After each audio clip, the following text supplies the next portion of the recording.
Hello, hello, hello. Happy Monday, everybody. Just a minute. Looking for my light here.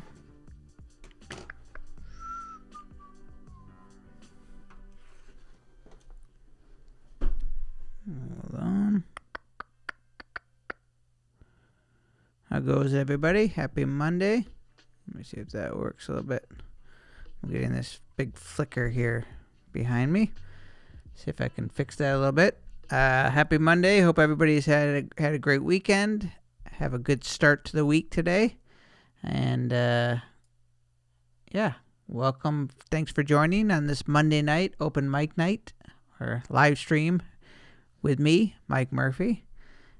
Thank you for joining me if you're live tonight, and if you are watching in the replay, thanks for stopping by. This live stream is scheduled every Monday night. I think I missed the last one or the last two. I'm working on a couple projects, so it's becoming a little bit hit or miss on Mondays for me. So bear with me as I do this, or as I kind of navigate through some of the time slots. But regardless, thank you for joining and stopping by. Tonight's purpose, or every Monday night when I do a live stream, is really for you. It's for me to be available to anybody who has questions, anybody who is like working on something and maybe they're stuck on something they're trying to figure out in a software or some type of project they're working on and just have a question, or if you just want to meet some other people, in the community. Tonight's night is really just an open forum for you to kind of, join me, for me to meet you and be accessible to you if you have any questions or anything that I can help you with. That's why I want to be here. It's just sort of an office hours, if you will, or an open, an open place for you to ask any questions you want or to learn something. Every Monday I try to have some type of, project or something that I'm like a tutorial based topic or a focus where I walk through something step by step, where you can basically just, ask me any questions about what I'm doing. If you're not sure about something, or if you're something in the program that you're always been curious about, this is the perfect night to ask that. It's just me going to be walking through something each week in Adobe After Effects, ScreenFlow, Adobe Audition, Photoshop, Character Animator, pretty much any of the tech tools that I teach about on my channel. I try to do one, kind of focus topic, and tonight I thought I would focus on Adobe After Effects, which is a tool I use for animation. It's in the Adobe Creative Cloud. I'm sure you're familiar with it. It's an incredible tool for making animations and just working with video. And I have a tutorial coming out tomorrow on this. Funny story is I thought I had already published this a while ago, and I realized it's not up. So I thought I would put this out tomorrow and kind of give you a sneak peek of it. And this is how to create basically fake 3D or faux 3D. Let me just bring up a preview here so you can see what it is. So this is just effect using a text layer, converting it to shapes, and then creating this kind of, faux extrusion using a repeater. It's a pretty cool effect, and I animate the repeater property so it gives it that kind of extruding long shadow look. This is not a 3D layer, and it's super simple to create, and it's just one of those things that the whole purpose isn't really necessarily, you might not use it in this exact same way, but just knowing some of the little things that I'll go over will help you maybe think of something else that you want to create related to those effects. So project-based things like this I think are always super helpful, because I always pick up on one little thing and I'm like, oh, I don't want to do that, but I didn't know you could do this, so I might apply that to my own project. So so it's kind of a fun effect. I'll do it one more time just so you can see. So yeah, this is just a text layer. I converted it to shapes, or converting the text to shapes. It's a very common thing to do if you want to take a text layer and have it function, or give it the properties of a shape layer, which gives you some added flexibility for adding things like shadow or strokes and all sorts of things. And then I just added a stroke and a repeater and animated the repeater. So it's a definitely, hey, thanks for joining tonight. So it's one of those things that there's one thing in here when we first start that I'll show you that I find super, I didn't even know what it did for a long time, and I was like, oh, that's really pretty simple, but also something I could see myself using, and that's making I'll show you. So we'll jump into that in just a minute. And before I jump in, this seems to be my weekly thing. I thought I would just share. I share the my website resource page for those of you that are new and just curious about some of the tools that I use. You can find my tools over on my website, which is mikemurphy.co. Let me just bring this in a little bit. MikeMurphyCO or .co is my website. And then if you go, you see here in the navigation, there is a resources page. And this is my home page here. If you get that, just click on resources in the top right, and that will take you to this page where I have all the tools that I use. At the very top here, below the affiliate notice, which a lot of these are affiliate links, meaning if you purchase things through this resource page, I basically, at no cost to you, get a little bit of a commission from Amazon or any of the programs that I use to or that I'm an affiliate of. And if you are watching this channel, there's a good chance that you are an aspiring content creator or an active content creator. So if you have questions about how affiliates work, that's a big thing for a lot of people. So if there's anything that I can answer with you about affiliates, and by all means, let me know. But yeah, so at the top here, you'll see here there's an Amazon shop, and that will take you to my Amazon influencer store, which basically has all the things on this page, but just makes it easy to find them all in an Amazon store. And if you just want to browse through and get some ideas for maybe building out your studio, you can find those in my Amazon shop. I've got some products here. I'm working on some other products to be making hopefully soon, available on the website. But these are all the tools, things that I use on my day-to-day, things I use for my content creation, making tutorials, my website, my podcast hosting, tools that I use on my computer for writing, productivity, just kind of general tech stuff. I try to keep those up to date, and I only really put things that I think are helpful or useful. So I'm one of those people that I don't just put things because I have an affiliate link. There are a few things probably that I might be, I keep these pretty up to date, so they should be all pretty accurate in terms of things that I'm currently using.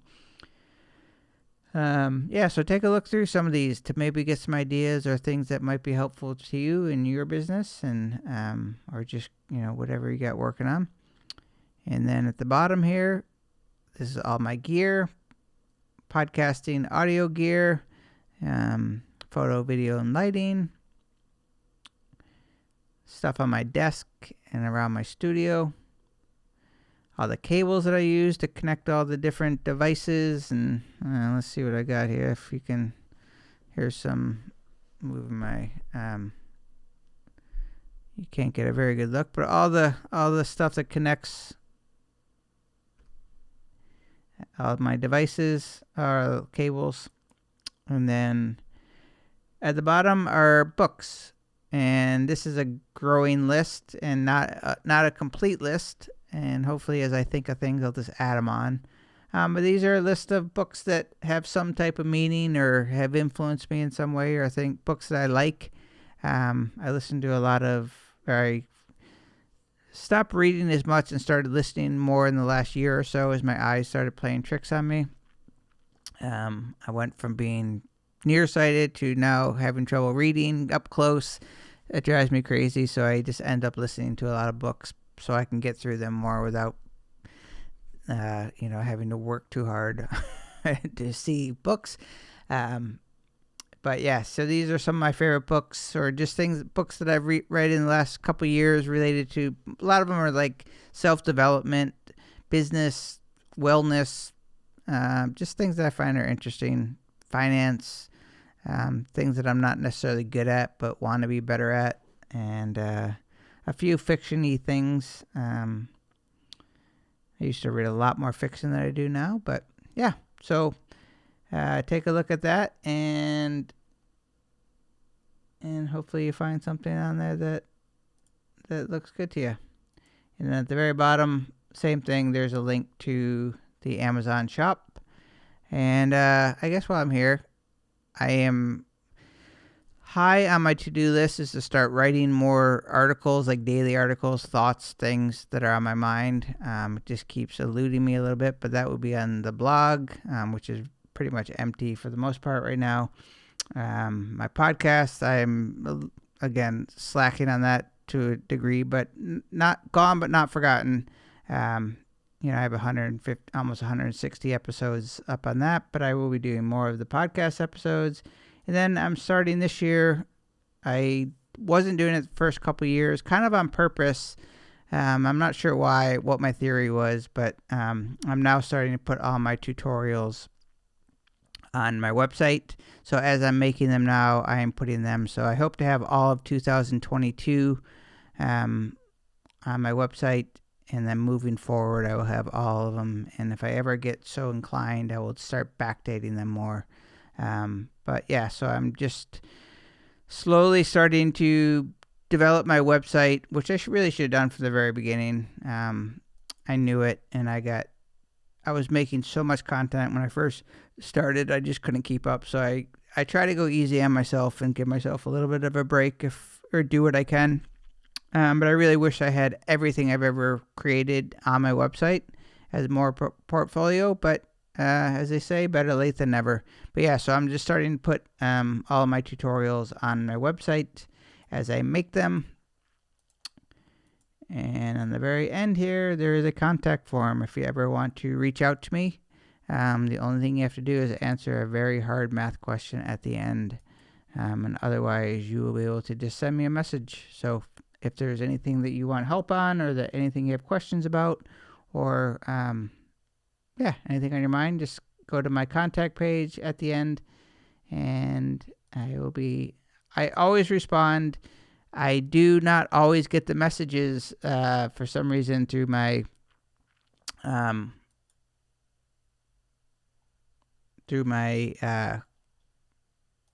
website. They often go to spam, so I have to check my website often. But yeah, if I don't get back to you right away, that is generally the case that I did not see the message yet, or sometimes I don't see them at all. But every single comment and message that I do get and see, I respond to. So if I don't respond to messages, it's generally because I didn't see it.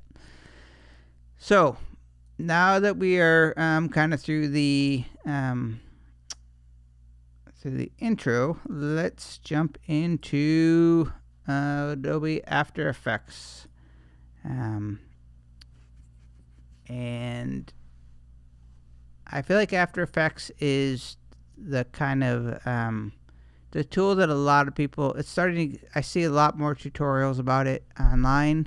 I think it's one of those things, as video is becoming ever so important online. After Effects is just the tool that can do it all. If you haven't really gotten into Adobe After Effects yet, I can tell you, as a long-time Adobe user, I've been using the entire Adobe Creative Cloud and the suite for, well over probably, like, I'm going on 13 to 15 years of using the Adobe Creative Suite. That's what it used to be called, the suite. Then it moved to Creative Cloud. And After Effects is very similar to Photoshop, or I was a real Photoshop. That was my bread and butter, was Photoshop. So jumping into After Effects was very natural for me.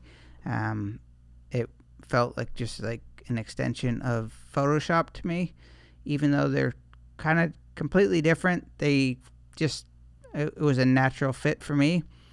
And I now find myself very, very comfortable in After Effects. I don't know how to do half of the things that I, would like to be able to know how to do. It's endless what you're able to create in After Effects. But as far as the interface, it's very, very comfortable. And it's not that difficult, really. What's difficult is, unleashing your imagination and figuring out how to make the things that you want to do go. But in terms of After Effects, it is really, if you're intimidated by it, or if you're not sure about it, I can just tell you, jump right in and just start playing with it. It's really an incredible program. I love it. So, as I mentioned, we are going to be creating this, which is a faux 3D effect. And this is a spoiler alert if you're watching live. My tutorial tomorrow will be how to do this. So you're getting a sneak peek. And it's not top secret. So, but this is what tomorrow's tutorial will be. The one that I release on my channel. So, yeah, this is what we're going to be making from scratch. I'm doing it from memory, so there's a very, very good chance that I, mess up, or forget a few steps, but I'll figure it out along the way. This is typically the way I work, and when I'm making tutorials, often I will learn how to do something, then I will just create the tutorial based on what's up here, and then I figure it out along the way. So we will figure it out. First thing I'm going to do is make a new composition, and I'll just click on the new composition. That's the easiest way to get started. You can also use Command N. We'll do that, and let's see if I got a zoom for that. I might not. Let's see. I'm not seeing composition. I try to have some built animations in here to make it easy for you to see, but we'll just wing it here. So just 1920 by 1080 pixels is great, and we'll do 10 seconds. 5 seconds is probably plenty. This right here can be confusing for people, the duration. What I typically do, 10 seconds is kind of my go-to. It's just like either 5 or 10 seconds is my go-to.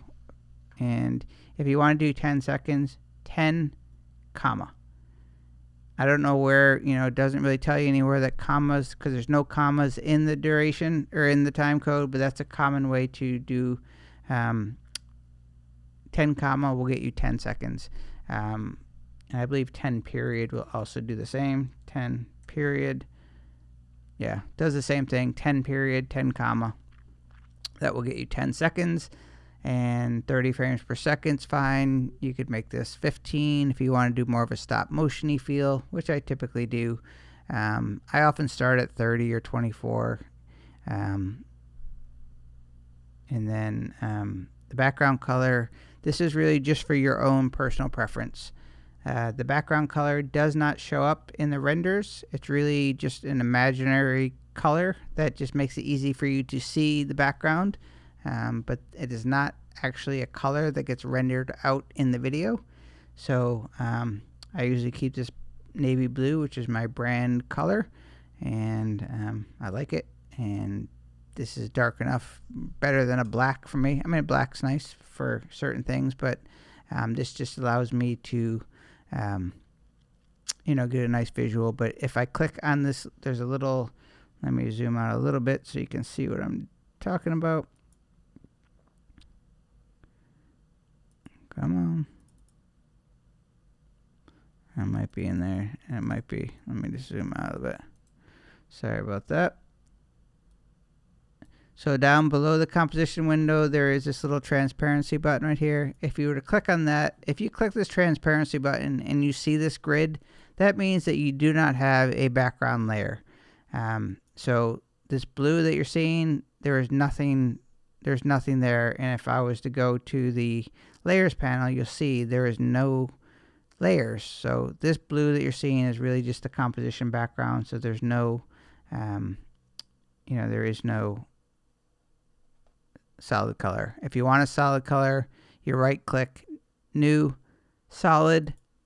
This is a very common way to add some color. You see here, it's that same navy blue. If I click on make comp size, that just makes sure it fills up the entire composition. I click OK. It's the exact same thing whether I turn on or turn off the visibility. Only now if I click on the transparency, I do not see the grid because I have this solid layer right here. Okay? Throws a lot of people off at first, but you need to have a solid if you want the background layer to be visible when you export it. Okay, so let me zoom back out so we can get a full, oops, appears that I'm going the wrong direction. Okay, so now we're in full screen. Everybody should be able to see. I'm going to get rid of this solid just to keep things really simple. I'm going to add another background in a little bit. The first thing I'm going to do is add some text. To add text, I'm going to click on the T tool in the very top. You can also use the keyboard shortcut Command or Control T. I'm just going to click and type in some text. M-I-K-E. Okay, we're going to fill that up. I'm going to change the text size over here in the character panel. Let's see what 300 gives me. How about 400? I'm just winging this. 400. All right. I'm going to go to the Align panel, and I'm going to line this into the center. So now we have a big text with my name. Okay? Pretty simple. Maybe I go this a little bit bigger. I'm doing what I always say is a pet peeve of mine, is when you're watching a tutorial and the person designing the tutorial is so picky that they keep changing the settings by like a fraction. That is a pet peeve of mine, and I'm doing it right now, but I just want the extrusion to be the right size when we're done. So now we've got the text layer. What I'm going to do is come down here into the layers panel, and I want to make sure that you can see this. So let me zoom down to the layers panel. Give me a second here. Okay, so we're down in the layers panel. What I want to do is convert this text into shapes. And that really, when you convert it into shapes, you can no longer edit the text. It's uneditable text, but the shape layers will give you much more flexibility when you're adding things to it, like strokes, and it just gives you much more flexibility in terms of design, whereas text has its own properties. The benefit of keeping the text is that you can change the words later, but when you want to do some kind of cool effects on text, converting them to shapes will often be a good solution. So to convert to shapes, very easy. You just right click or control click right on the text layer. You're looking for create, and let me just make sure that you can see that. I'll come up a little bit. So I'm right clicking right on the text layer. I'm going to go to create, and then I'm going to select create shapes from text. Okay. Create that. It creates this outlines layer. It looks like the same, but if I highlight the text, you'll see here now it has these kind of has a bounding box around it. You can see the shape path around it. So, oh, you can't see it because I'm zoomed too far in. My bad. Anyways, so this bottom layer is the original. By default, After Effects will automatically hide the visibility whenever you create it from shape layers to it. The outlines layer is the shapes, and the text, you see here that little symbol says T, that is text, and that little star indicates that these are shapes. So those are little simple tips, but tips nonetheless for keeping things organized in After Effects. So when you see that star, you know that this is a shape layer. I don't need this text layer anymore. We're not going to use it, so I'm just going to select it and hit delete just to keep things extremely simple down here so you can see what I'm doing.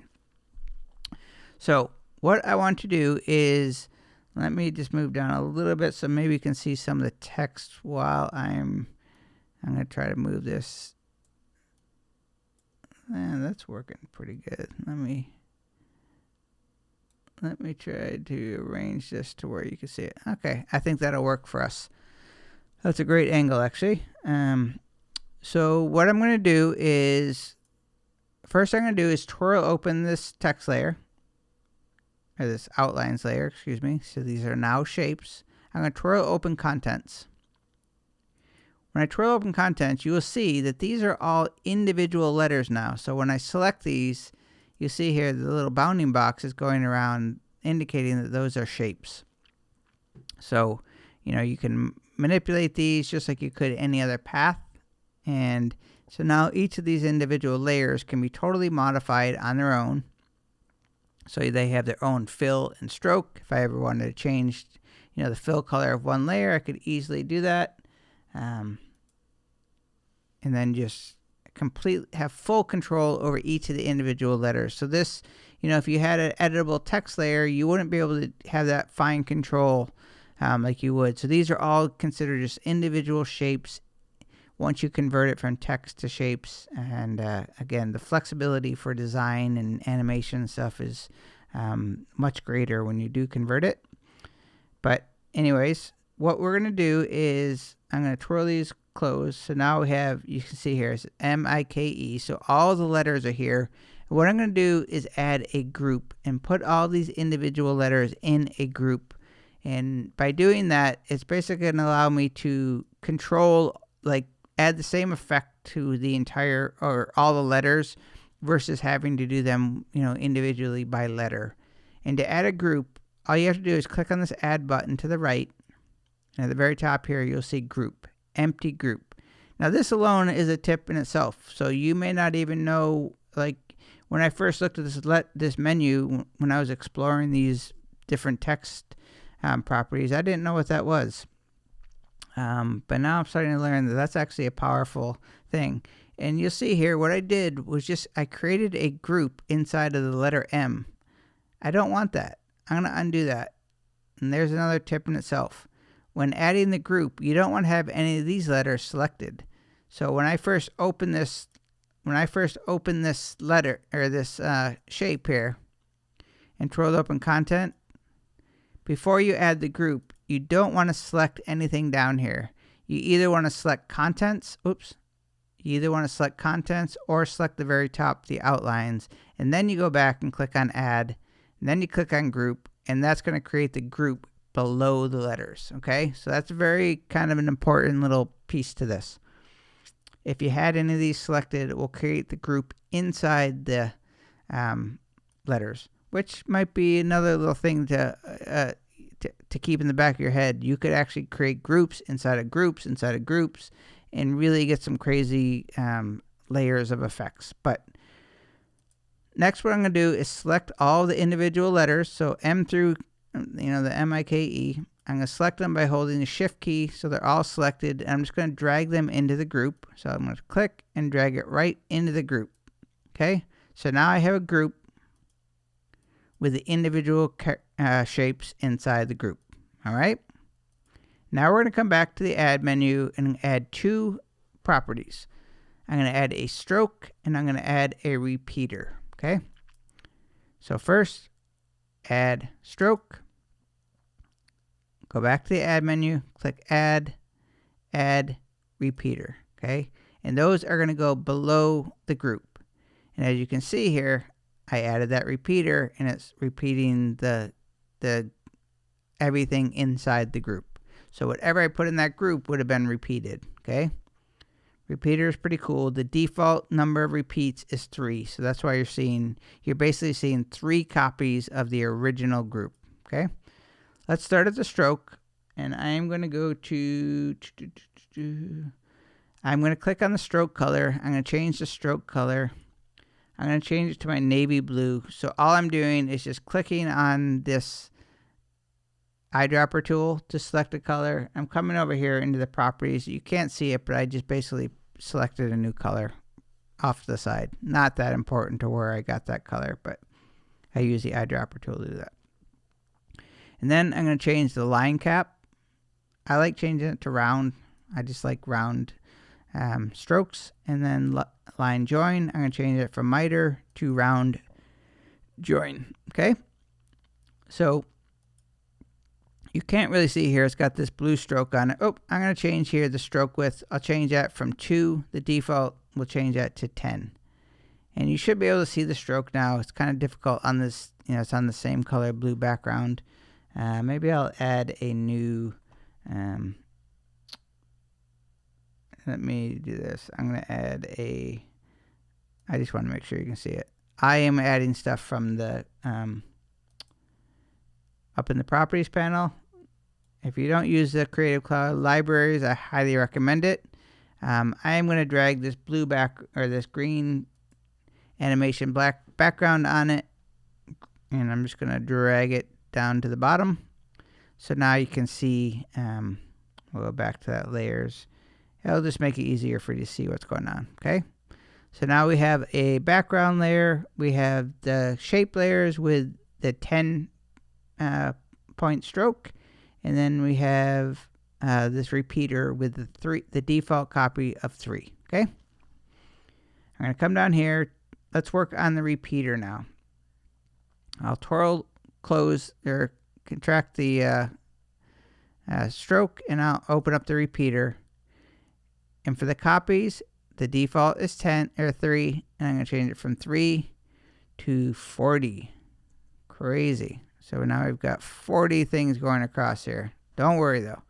We're going to come down here to transform repeater. Okay. Notice here there's a transform below. That transform down here is for the entire shape layer.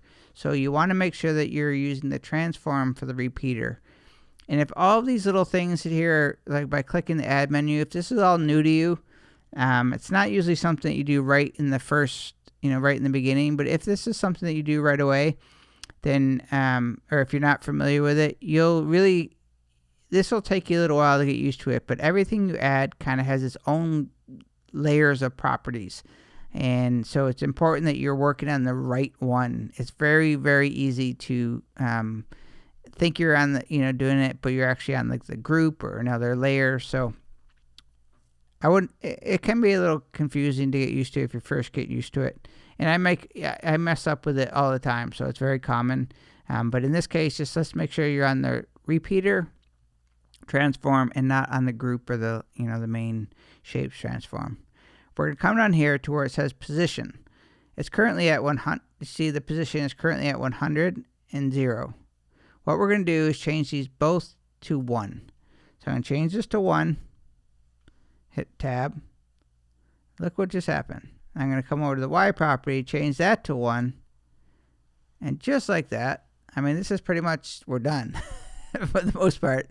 I just created this faux extrusion effect. Pretty cool, right? And to change basically the amount, all you need to do is change the number of copies. So it's currently at 40. If I change this to 5, you see it got real small. If I change it to 100, now we've got this super long shadow. I mean, this is a cool little trick that took about 5 seconds to make. If I was not talking it through, it would have taken me less than a minute to create this effect. So I think this is a pretty cool way to get some cool, just an interesting design. It's a 3D effect is often, this long shadow. It was a real popular trend for a long time in design. That this isn't quite that super long shadow, but the same extrusion effect with strokes. It's a nice design element, and all this stuff is so customizable. I mean, you can add, I could change the strokes, and add different colors to the strokes, or I could change, honestly, the amount of customization that you could do for this is really kind of unlimited. That doesn't look good, but you can add strokes upon strokes. You can add different repeaters. You can add change the colors of the letters. You can change the colors of the extrusion. It really is endless. So the gist of this tutorial is learning how to basically create this right here. And now what I'll show you how to do is how to animate it. So how you can create kind of a cool little to where it looks like the extrusion is starting small and getting bigger and going back and forth. So any questions, anything that anybody has questions about, not sure about? And if you're watching the replay on this and something I did, watch the tutorial. It's much more streamlined than this. But if there's something that's throwing you off or you're not sure how to do, just let me know. Get a little drink here.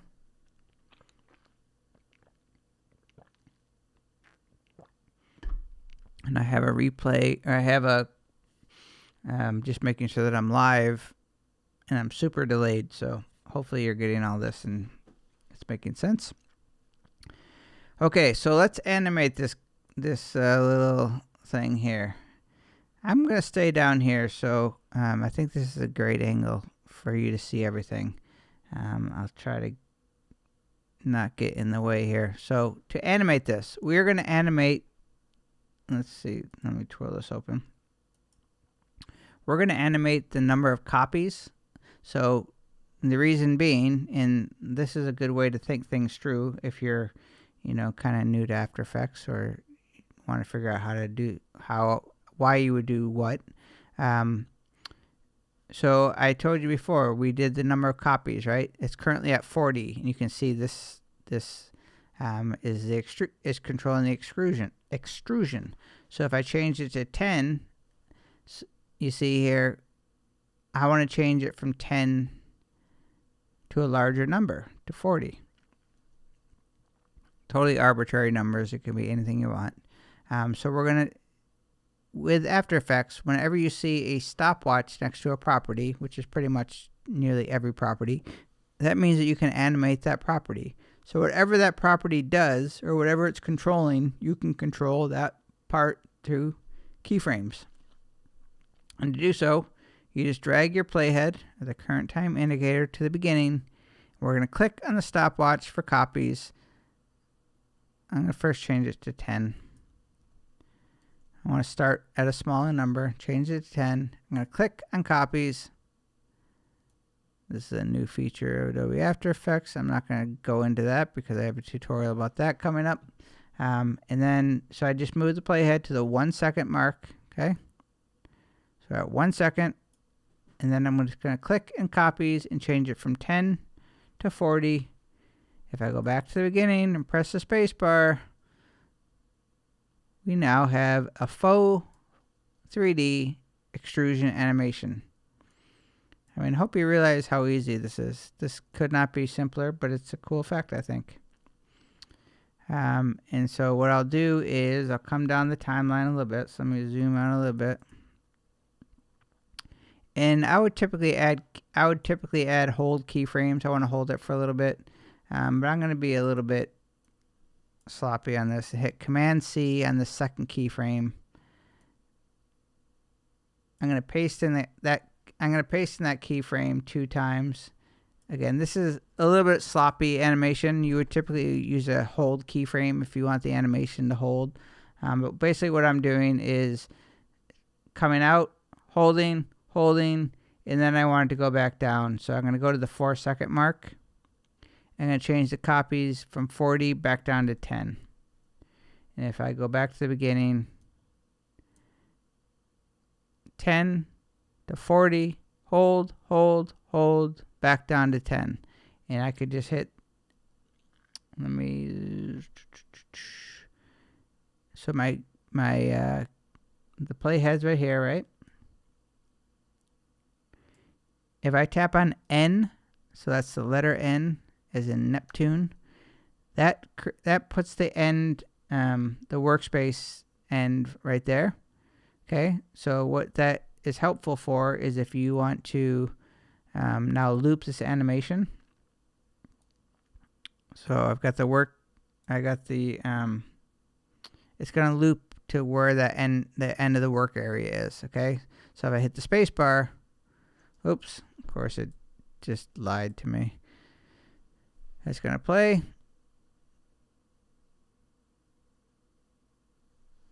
What is going on here? Something happened. I did something. I broke something.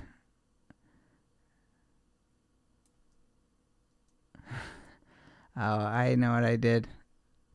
I screwed something up. Give me just a second.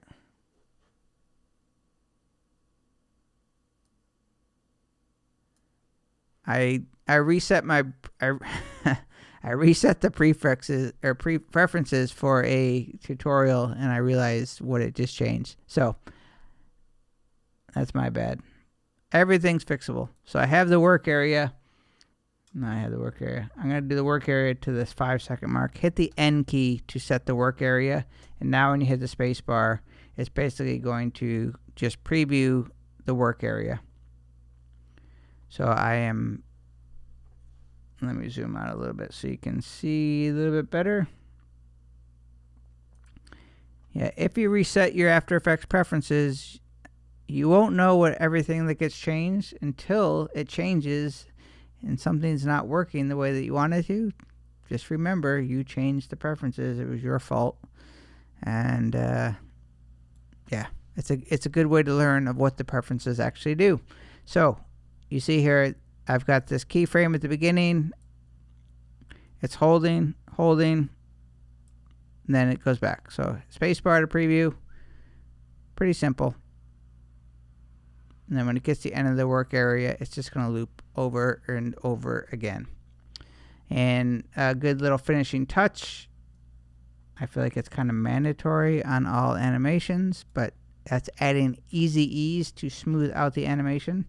It's not really, I mean, there's a right and a wrong way of doing it, but adding easy ease for really basic animations is kind of a can't go wrong situation in most cases. There are ways that sometimes you just want to do an easy ease, sometimes you just want to do easy out or ease out.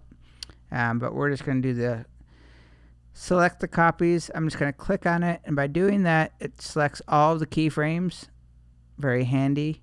And F9 is the keyboard shortcut. You just must know if you're getting into After Effects. F9 will easy ease, or you can right click or control click, go down to Keyframe Assistant. You'll see easy ease, F9. You see there's other options here, but easy ease is kind of your most common one, especially when you're first getting started. You know you have easy ease when the keyframes go from diamond, which is linear, into the hourglass, which is the easy ease. And if I hit the spacebar again, you won't notice a huge difference, but it just makes the easy ease makes things just nice and smooth, whereas the linear can be a little bit choppier. And that is the gist of the animation. For finishing touches, let me just see here what we're looking at. For finishing touches, I'll zoom out a little bit so you can see. I'll move this up a little bit. And for me to move this around, I'm pressing the space bar. You see my cursor turns in from the move tool to a hand tool. When you see the hand tool, you can just drag that around. If I want to zoom in, I could zoom in with my scroll wheel and still move it around. And one thing that I do to a lot of animations, because I kind of like the rough hand, I like illustrations that are kind of hand-drawn feel. So I will often add Roughen Edges, and to do so, I'll just come up to the Effects and Presets, click, and just type in Roughen Edges, and I'll just drag it right onto the text itself. You can see the default right off the bat just gives it a nice little grungy sort of look. If I turn off the before and after, that is pre-Roughen Edges. That is with Roughen Edges, and I can come over here to the Effects and Presets, and just, it's currently at 8. If I go down to something like 4, that just gives it a nice little imperfection around the text, and I really like the Roughen Edges effect. It's the perfect amount of little grunge, easy to use, and it just makes things look not so sharp and perfect. And then the last thing I would do is add a line boil, which I have a preset, which I know is kind of sucks when you're watching a tutorial. You're like, oh, I want to learn how to do it. But I'm going to add the preset and then just break it down for you. And the reason I made a preset because I use it. I would always add this, and then I would just have to remember what what I used. And so I just finally saved one of my presets, or I just finally created it and just said, you know what, rather than having to go back to my notes and figure out my settings every time, I just saved it as a preset. And I do have a tutorial on how to save a preset. So if you find yourself doing the same things over and over again, save yourself some time and just save all the settings as a preset so you don't have to remember, how did I do that again? Which is the story of my life when it comes to making things. Let me come over here so you can see me better. So basically what I do with the Turbulent Displace, that gives it this, if you look up here, I have Roughen Edges. That is giving it this, let me turn these off. The Roughen Edges is giving it, from going from a perfectly straight line to this kind of, rough edges, just like it is. The Turbulent Displace is giving it a nice little wiggle, jiggle, whatever you prefer. And then I add a Posterize Time effect, and the Posterize Time gives it that kind of stop motion, herky-jerky feel. I currently have it set to 4. I have a slider control, which makes it super easy to change the Posterize Time. I can literally just change it to anything I want, and you'll see it can change totally drastically. The Posterize Time is basically the frame rate, and my frame rate's at 30. for the composition. So this is be what the composition, what the animation would look like with the composition settings. If I went down to 24, it starts getting a little bit more, you know, stop motion-y. 12 is a very common stop motion. 15, 12 is very common. You see it's starting to get a little bit more jagged. 6 is a number that I like to use a lot for Posterize Time. You see here, it's just giving that kind of back and forth stop motion-y feel. And I think I'm gonna go to 4.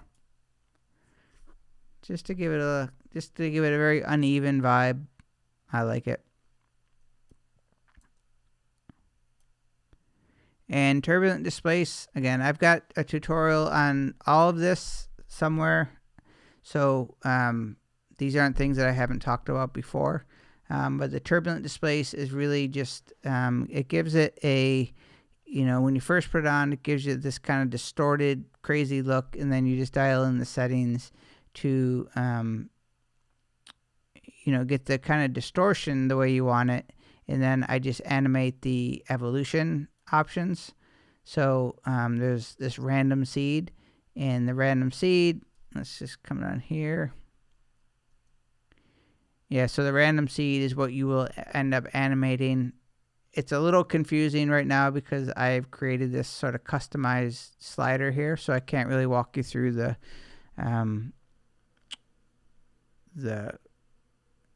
expression for that. But you basically just can do a random seed expression, option click on that, and then just do something like time 100 is a very common one, and then that will animate the random seed to give it that animation.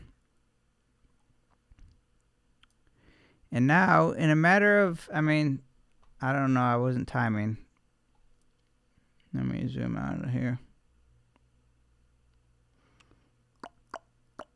Where are you? Where are you? I think I might have zoomed it out. Sorry. And another keyboard shortcut that I use all the time. Oops. So spacebar moves around. The tilde key in the top left corner under your escape key. If you're using an international keyboard in Europe or something, you may not have the tilde key. I know that because I get a lot of comments about that.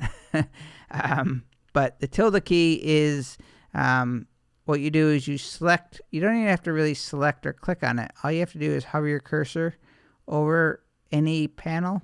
So if I hover my cursor, you see here, it's not even selected. If I hover my cursor over the composition window and tap on the tilde key, that will take me into full screen mode. If I hover my cursor over here in the effect panel, that will take me into full mode. Down here, layers panel. So I'm over the composition window. I'm going to tap on the tilde key, also known as the grave key, or the grave key is also on that same tab. And that takes me into full screen, which is just, you know, a really great way if you want to, oops, my cursor is lost. Yeah, if you want to preview your animations or your After Effects projects in full screen to give a better visual, hit the tilde key and go into full screen. So that is how to create a faux or a fake 3D extrusion effect. Add a text layer, convert the text layer to shapes, add a stroke, add a repeater. Customize the stroke by changing the stroke width. I changed mine to 10. I changed the round cap, or the cap to round. I changed the line join to round. And then I changed the repeater from 3 to 40. Well, 40 is the biggest extrusion. 10 is the other one I'm using. And then change the position property of the transform repeater, 1 on the X, 1 on the Y, to give it that kind of angular text extrusion. Then we animated the copy keyframes, or we added keyframes to the copy property of the repeater and added some extra effects, the Roughen Edges, the Turbulent Displace, and a little bit of a Posterize Time. And then my background just has this kind of dirty little specky thing that I created using Fractal Noise. Also, Fractal Noise is on I have a couple tutorials on how to create fractal noise, which gives you that kind of dusty dirt kind of look. So camera dust. So that is it. Any questions? Anything that I can answer? Anybody have anything they want to get off their chest or off their mind or anything like that? If not, I think today I'm going to call an end to tonight's live stream if there is no questions. I have one final project to make tonight, or one final thing to get done, so I'm going to try to get that before I get super tired. And let me see what's playing here. There's something playing. I may not hear it.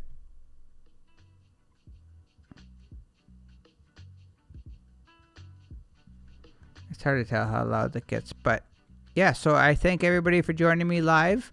And if you're watching the replay, hopefully you found some helpful information in that quick little tutorial about how to create 3D text. Faux 3D text, I should say. There was no 3D whatsoever. These are just a text layer converted to shapes. And if you don't want to watch this repeat of the live stream, I would just watch the tutorial, which is like 3.5 minutes long, and that'll be available tomorrow at like 6 a.m. So I thanks everybody for joining me tonight or watching on the replay. And every Monday I try to get on this live stream. Again, I'm on kind of a weird little schedule, so if I announce it on my community tab if there's going to be a live stream. But I'm always available. If you have comments, you can jump to my website or leave a comment on the YouTube on any video, and I will hop onto it and reply. So hope everybody has a fantastic week. Get a lot of stuff done. Stay healthy. Only read positive stuff online, and have a great week. Cheers. Bye.